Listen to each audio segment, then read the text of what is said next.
What's up guys, Markel here, back with another video. So here we are 48 hours later. Z Flip 4, how has it been performing? So yesterday I took it out, took some photos, show you guys some photos right here that I took with it. Some landscape, wide angle, as well as normal photos from the main cam here on the rear. And I must say, man, that it's actually not bad at all. You know, I've seen a lot of reviews talking about this phone and how the cameras don't compare to like other cameras like I have here, the Pixel or the S21 Ultra here. And let me just say this before I go even further with this 48-hour review of this device. I think sometimes as reviewers, we forget that regular people are buying these devices. It could be someone who has waited 2 years, saved for 2 years just to get this, and they watch a review and they hear someone just trash what they got. You know, I try to be more respectful to people than that, because I know something like this is not easy for everyone to get. None of these devices are. There are some people who can only afford like a Samsung A13 or an A03, which are phones I'm going to be reviewing next year.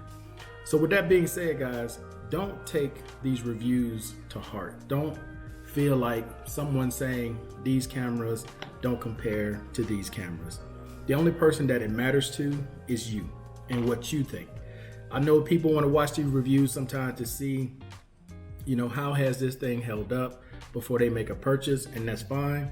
But if you do decide to buy this and someone trashes this, don't take it personally. That's just their opinion about the device. For example, my opinion about the battery, because my first day with this battery was rough. Since then, yesterday, it did a lot better, and I have the always on display on, and I still have it at the high refresh rate at 120 Hertz. I did not change it to standard because I want the battery to get used to the way I use it. Now, one thing I'm not going to do though, that I found out yesterday, is I'm not going to keep it in my pocket without a cover on, because if you turn this kind of a little bit at an angle, you can see a little bit of a scuff in the corner from where it was laying next to my iPhone. So I'm going to wait till I get my cover before I take it back out again. So I'm going back to using my Pixel every day.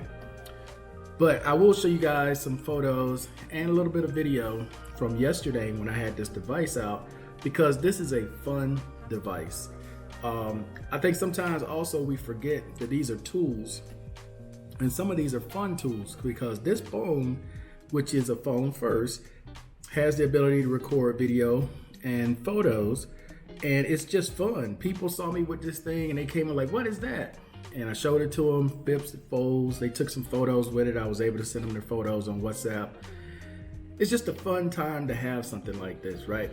You know, you sometimes get tired of these slab phones that you have here, the same old. You know, they may change the camera bar like they did here on the Pixel, change the style again like they did on the S21 to the S22. But, you know, this is unique because it folds. There's not many folding devices out there that's like this, and it's unique that way, and people see it, and it's a great conversation starter. You know, I do have another folding device, which is my Microsoft Duo here. I use this occasionally, but mainly it's two devices for me, and I have a lot of fun with them. But I would say, again, for me, I can't speak for anyone else because I don't know how anyone else uses their devices. But for me, because my iPhone is primarily used for communication, emails, and anything else I need to do, right? I'll occasionally do a video with my iPhone. The Android phone I use, whether it's this one, the S21 Ultra, or my Pixel 6 Pro, I use mostly for social media, posting videos to my Shorts channel or to YouTube, sometimes on YouTube Shorts, but mainly to Facebook, Instagram, and sometimes TikTok is what I do with my Android devices, right? It's particularly photos from my Pixel, because I like the contrast and the way it looks. But I can see where this, because I'm glad I picked it up, fits into my little collection that I have here of cell phones, because it's just fun. It's fun pulling it out, taking a photo. It's fun just using this cover screen right here, turning it on to photos, And then you can switch it also to video and turn it on, because I recorded a couple videos just like this, just holding the phone and not having the light shine where it would bother people who are watching the movie. So it was cool using it, and I can see several situations where it would come in handy using this, but it probably won't replace what I do with my Insta360 Go 2. That little camera on the neck, most people never notice it. They'll notice you holding this camera in your hand. At least some will. But overall, man, after 48 hours, I'm happy with my decision to purchase this, especially at the price of $600, them taking $400 off on Google Fi. And again, I just need to have it on for 30 days. After 30 days, I keep my $400 discount and I just pay for it from there. So it's 25 bucks a month for 2 years. I'll probably pay it off within a year. And then I'm looking forward to what Google does with the Pixel 8 Pro. The Pixel 7 Pro wasn't enough. I'm looking to see what Samsung does with the S23. I'm curious to know if they're going to go to the 1-inch sensor the same way Xiaomi did, the same way Vivo did, or Vivo's coming up. And I'm looking to see what changes with this. Now, with their 5th generation come out, I won't buy it. I'm done buying back-to-back devices, normally because there's not that much of a difference. The same with this. They just went from the S series back to the Note, and I'm curious to see what the S series brings next year. Maybe the 1-inch sensor, but I'm still happy with this device. And that's the other thing, guys. In closing, I will say this. Be happy with what you got. And the reason why I say that is because you may look at these. Wow, Siri answered. Because you may look at what I have and like, wow, I wish I had what you had. But there's always somebody you never notice that'll go, wow, I wish I had what you have. You understand what I'm saying? So I'm appreciative of what I have. I share a lot of what I have with my friends and my family, and I try to share my experience with you guys as well. This is a fun little device.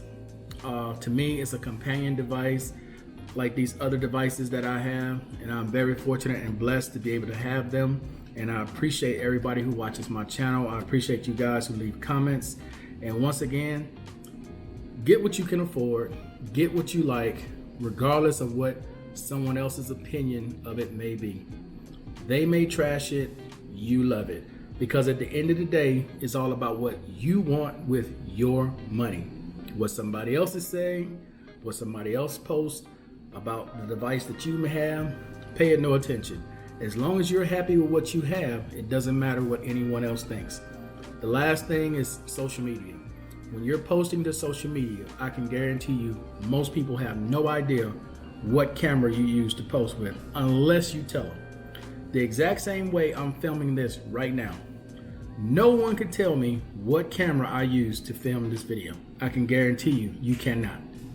And nobody cares. As long as the image is clean, it looks good, that's all that matters. And as long as you're happy with it, doesn't matter what I think, the person down the street thinks. So stop worrying about reviewers and their opinion about your particular device. If they don't like your device, they don't like it. They didn't make it for them. They made it for you because you're the one who bought it and you picked it up. All right, guys, so that's it for this video. I appreciate everybody watching as always. Until the next time, guys. Peace.